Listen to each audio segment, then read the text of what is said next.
எம்ஜிஆர் யார் தெரியும்ல, அவர் என்ன தெரியும்ல, ஆடி வாரி கொடுப்பான்னு சொன்னான் புரட்சி தலைவர் எம்ஜிஆர். அவனுக்கும் ஓட்டு போட்டு முதலமைச்சரா வந்தோம்.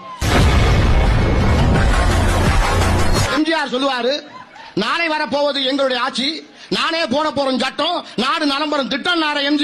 எம்ஜிஆர் முதலமைச்சரா வந்து அந்த சட்டத்தை போட்டாரா, திட்டத்தை கொண்டு வந்தாரா? கடவுள் என்று முதலாளி, கண்டெடுத்த தொழிலாளி, விவசாயின்னு பாட்டு பாடினாரு. எம்ஜிஆர் விவசாயிகளுக்கு என்ன செஞ்சாரு? ஒன்னும் செய்யல. முதலமைச்சரா இருந்த போதுதான் நாம சாலை மறியல் செஞ்சப்ப 21 பேரை சுட்டு கொன்னது எம்ஜிஆர் தான்ங்கிறது நாம மறந்துட முடியாது.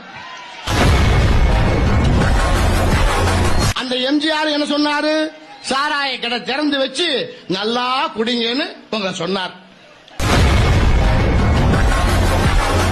அதோட விட்டமானமும் அதோட விடல, எம்ஜிஆரோட நடிச்சாங்க, கட்டிக்கிட்ட சோடிதானு பாடினாங்கன்னு அம்மாவையும் கொண்டுட்டு வந்தோம், முதலமைச்சரா ஜெயலலிதாவையும்.